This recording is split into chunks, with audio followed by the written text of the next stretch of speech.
안녕하세요. 여러분들의 건강한 삶을 응원하는 건강한 자유를 찾아서입니다.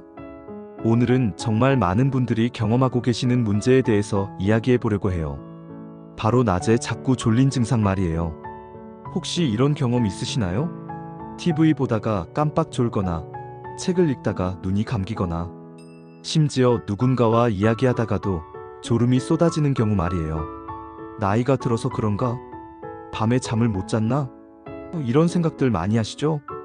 그런데 말씀드리고 싶은 건 단순히 나이 탓만은 아니라는 거예요. 때로는 우리 몸이 보내는 중요한 신호일 수도 있거든요. 오늘 이 이야기를 들으시면 내가 왜 자꾸 졸린지, 그리고 언제 병원에 가봐야 하는지 확실히 아시게 될 거예요. 특히 오늘은 주간졸림증과 기면증이라는 두 가지를 비교해서 설명해 드릴 텐데 어려워하지 마세요. 쉽고 재미있게 설명해 드릴게요. 1. 주간졸림증이란 무엇인가요? 먼저 주간졸림증부터 알아볼까요? 어려운 이름이지만 사실 너무나 간단해요. 말 그대로 낮 시간에 자꾸 졸린 증상이거든요. 언제 어디서든 졸음이 몰려와요. 주간졸림증이 있으면 정말 때와 장소를 가리지 않아요. 아침에 일어났는데도 졸리고, 점심 먹고 나서도 졸리고, 심지어 저녁 무렵까지도 계속 졸린 거예요. 제가 아는 한 분은 이런 말씀을 하시더라고요. 손자가 와서 재미있는 이야기를 해주는데도 자꾸 졸음이 와서 미안하더라고 하시더라고요. 가장 흔한 원인은 잠 부족이에요. 그럼 왜 이런 일이 생길까요? 가장 흔한 이유는 밤에 잠을 충분히 못 잤기 때문이에요.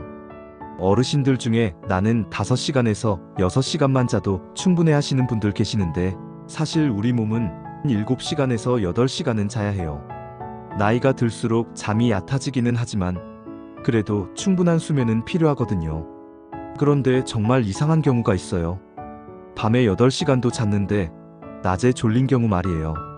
이럴 때는 잠의 양은 충분하지만 질이 좋지 않을 가능성이 높아요.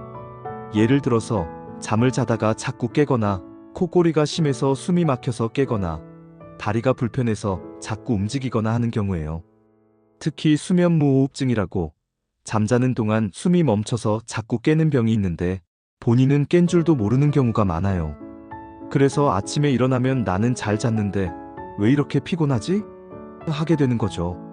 다른 병 때문일 수도 있어요. 또 간혹 다른 질병 때문에 졸린 경우도 있어요. 당뇨병이 있으시거나, 간 기능에 문제가 있으시거나, 고혈압 때문에 드시는 약 때문에 졸릴 수도 있어요. 그래서 갑자기 졸음이 심해지셨다면 한 번쯤은 병원에 가보시는 게 좋아요. 2. 주간졸림증의 문제점들. 그럼 이런 졸림증이 있으면 어떤 문제들이 생길까요? 첫 번째로, 일상생활이 정말 힘들어져요. 집안일을 하다가도 졸리고, 책을 읽다가도 졸리고, 심지어 사람들과 이야기하다가도 졸리니까 얼마나 괴로우시겠어요. 한 분은 이런 말씀을 하시더라고요. 손주들이 놀러와서 재미있게 놀고 있는데 내가 자꾸 졸아서 아이들이 할머니는 왜 맨날 자려고 해? 하더라고 하시더라고요. 두 번째로, 다른 사람들이 오해하기 쉬워요.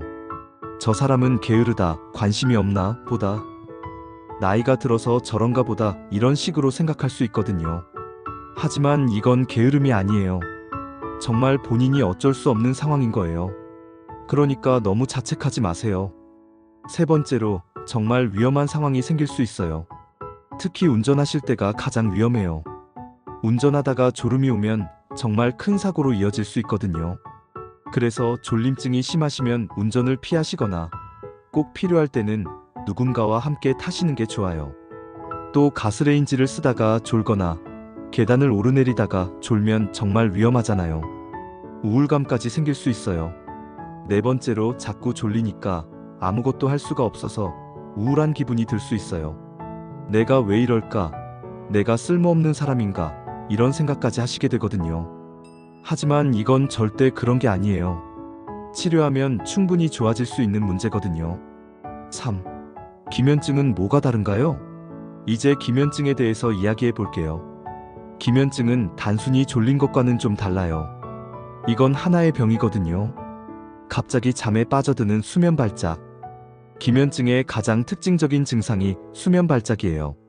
이게 뭐냐면 갑자기 자신도 모르게 잠에 빠져드는 거예요. 예를 들어서 밥을 먹고 있는데 갑자기 젓가락을 들고 있는 채로 잠들어 버리거나 누군가와 이야기하고 있는데 갑자기 고개가 떨어지면서 잠들어 버리는 거예요. 그런데 이상한 건 10분에서 20분 정도 자고 나면 머리가 맑아진다는 거예요.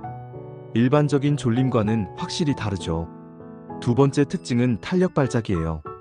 이건 정말 특이한 증상인데 감정적으로 흥분하거나 놀라거나 웃거나 할 때 갑자기 온몸에 힘이 빠지는 거예요.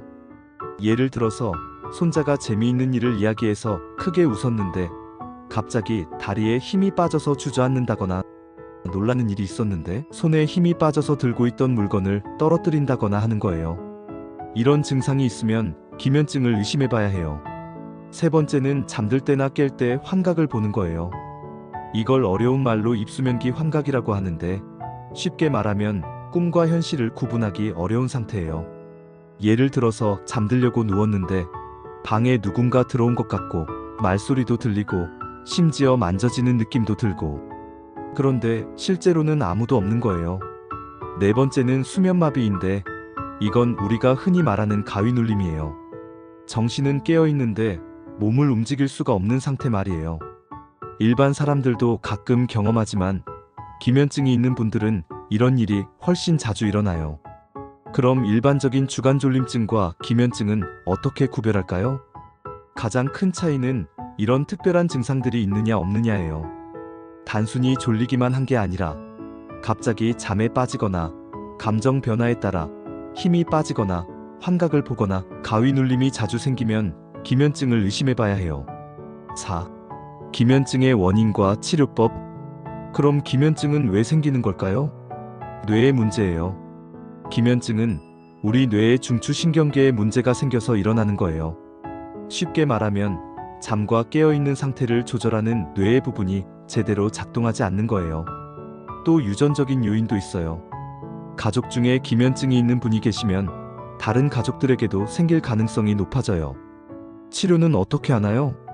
다행히 기면증도 치료할 수 있어요. 낮에 졸리는 증상은 각성제라는 약을 써서 치료해요. 그리고 하루에 20분 정도 낮잠을 자는 것도 도움이 돼요. 너무 길게 자면 안 되고 딱 20분만 주무시면 돼요. 탄력 발작이나 가위 눌림 같은 증상은 항우울제 계통의 약물로 치료할 수 있어요. 우울해서 주는 약이 아니라 이런 증상을 조절하는 효과가 있기 때문에 쓰는 거예요. 무엇보다 중요한 건 정확한 진단이에요. 수면 클리닉이 있는 병원에 가시면 수면다원 검사라는 걸 해볼 수 있어요. 이 검사를 통해서 정말 기면증인지 아니면 다른 수면 질환인지 정확하게 알 수 있어요. 5. 예방과 관리 방법. 이제 가장 중요한 이야기. 어떻게 하면 이런 문제들을 예방하고 관리할 수 있는지 알려드릴게요. 첫 번째로 규칙적인 생활이 정말 중요해요. 매일 같은 시간에 잠자리에 들고 같은 시간에 일어나세요. 주말이라고 해서 늦잠을 주무시면 안 돼요. 우리 몸의 시계가 혼란스러워지거든요. 두 번째로 숙면할 수 있는 환경을 만들어주세요. 방은 조용하고 어둡게 하시고 온도는 시원하게 유지하세요. 너무 덥거나 추우면 잠을 잘 못 자거든요. 그리고 침실에서는 잠만 자세요. TV 보거나 책 읽는 건 다른 곳에서 하시고 침실은 오직 잠자는 공간으로만 사용하세요. 세 번째로 오후 2시 이후에는 커피나 녹차 같은 카페인이 들어있는 음료를 드시지 마세요. 카페인은 우리 몸에서 6시간에서 8시간 동안 영향을 주거든요. 담배도 마찬가지예요. 니코틴이 각성 효과가 있어서 잠들기 어렵게 만들어요. 네 번째로 아침 식사를 꼭 드세요. 아침을 굶으면 혈당이 불안정해져서 낮에 더 졸릴 수 있어요. 그리고 점심은 너무 많이 드시지 마세요. 과식하면 졸음이 더 쏟아져요.